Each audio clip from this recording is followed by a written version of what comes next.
नमस्कार. तू हिरे माझा मितवा ह्या सिरियलमध्ये आज आपण पाहत आहोत. इथे पादुका चोरी गेल्याची कबुली दिलेली आहे राकेशने आणि त्या पादुका मी स्वतः चोरल्या आहे असंही त्याने सांगितलेलं आहे.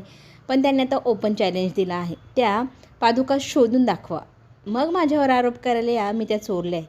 ते सिद्ध तर करता यायला हवं ना तुम्हाला. अगोदर पादुका शोधा. इथे राकेशला टेन्शन आलं आहे, जर पादुका हातच्या गेल्या तर आपल्यावरचं कर्ज कसं फेडणार आपण.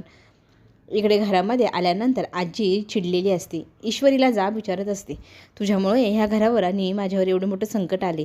गुरुजी घरी येतील तेव्हा पादुका नसणार, त्यावेळेला त्यांना मी काय तोंड दाखवू. तू तर म्हणाली होतीस गुरुजी घरी येण्याच्या आत मी पादुका शोधून तुमच्यासमोर ठेवते.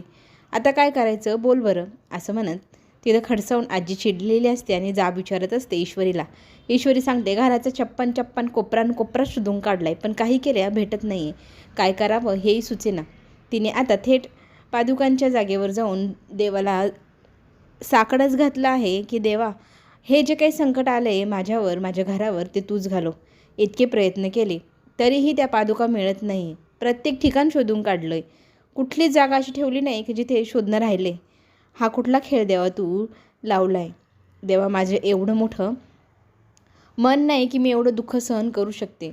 माझ्या सहाय्यताला ये. असं म्हणत ती देवासमोर आता बसलेली असते आणि देवाची प्रार्थना करत असते. देवाला साकडं घालत असते की काहीही कर देवा, हे संकट घालव.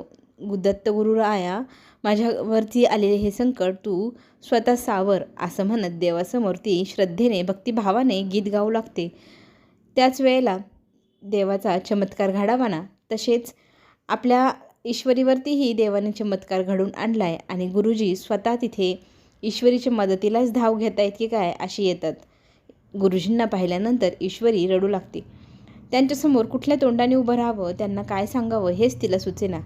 पण मन धीट करते. ती त्यांच्यासमोर जाऊन थेट त्यांच्या पायालाच स्पर्श करून त्यांची माफी मागत म्हणू लागते की मीच त्या पादुकांचं रक्षण करण्याची सांभाळण्याची जबाबदारी घेतली आणि ती मला पूर्ण पार पडता आलेली नाही.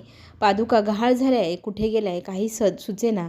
प्रत्येक ठिकाणी शोधून काढलं पण त्या कुठे गेल्या काही कळेना. मी भक्तिभावाने त्यांची पूजा केली, अर्चना केली. असं सगळं बोलत असताना त्यातले गुरुजींचे भक्त म्हणू लागतात की तू एवढा मोठा गुन्हा केला आहे, पादुका हरवल्यास. असं कसं केलंस तू. पादुका नसतील तर अभिषेक कसा होणार. असं जाब तिथे तिला विचारू लागतात. ती रडत असते, त्यांची क्षमा मागते आणि इथे गुरुजी तिला म्हणतात, तुझ्या एवढं मोठं मन खरंच कुणाचं नाही. झालेली चूक कबूल करणं हेही मोठं काम आहे. तू एवढ्या मोकळ्या मनाने सांगत आहे ना, माफी मागत आहे, पण तुझा याच्यात काहीही दोष नाही. ज्याने चोरलं आहे त्याला देव नक्की शिक्षा करेल. पण तुला एकच सांगतो, त्या पादुका तुझ्याच हस्ते सापडणार आणि तूच पुन्हा एकदा त्यांचं इथे स्थापनाही करणार. आणि घाबरू नकोस. जिथे जिथे तू शोधलंस ना तिथे तुला मिळालं नाही ना. आपली ती देवाची एक म्हण आहे, जिथे आहे तिथेच आहे. तर त्या पादुका तूच शोधाव्या, त्या तुलाच मिळतील.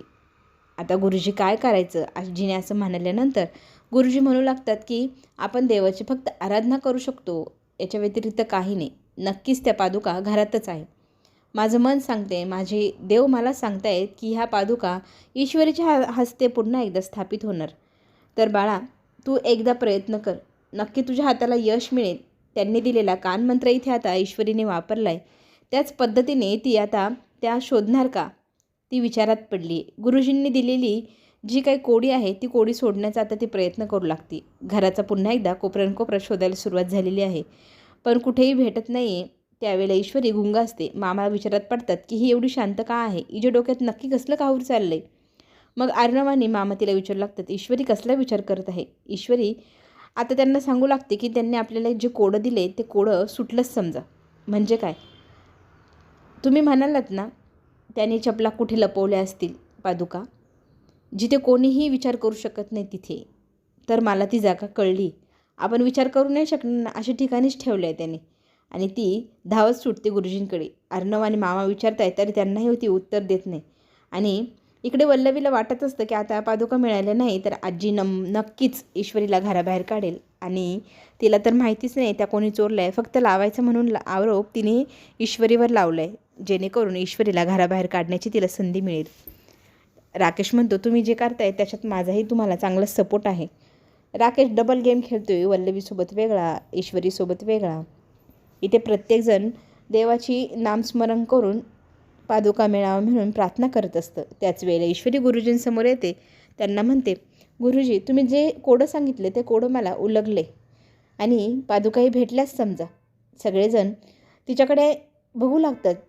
कुठे आहे पादुका? तिच्याकडे तर नाही आहे. मग ती कशी काय म्हणते सापडल्या? मग गुरुजी तिला हसून एकच गोष्ट सांगतात, बाळा ह्या पादुका तू तुझ्या हस्ते स्थापन कराव्या, मग मी त्याच्यावर अभिषेक करेल. मग ती त्यांचा आशीर्वाद घेते. इथे राकेश घाबरतो. तिला त्या पादुका मिळाल्या का? तो एकटक त्या चौरंगाकडे पाहत असतो. ईश्वरीने त्याच्याकडे पाहिल्यानंतर तिच्या लक्षात येतं, हा चौरंगाकडे पाहत आहे म्हणजे त्याच्या खालीच त्या पादुका आहे. ती जाते, काढते आणि सगळ्यांसमोर त्या पादुका ठेवते.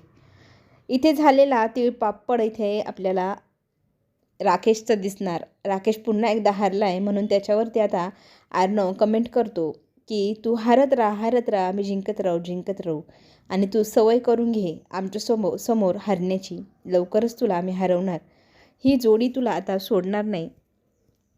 आणि त्याच्यासमोर हात दोघंजणं मिळवतात आणि तुला चांगली क्षय देणार आम्ही असंही म्हणतात. संतापलेला राकेश पुढे आता काय करणार, कसला सूड उगवणार हे सगळं पाहण्यासाठी चॅनलला नक्की सबस्क्राईब करा, लाईक करा. तुमचं भरभरून प्रेम माझ्यापर्यंत तुमच्या कमेंटमुळे पोचतच आहे. ते असंच राहू द्या. धन्यवाद.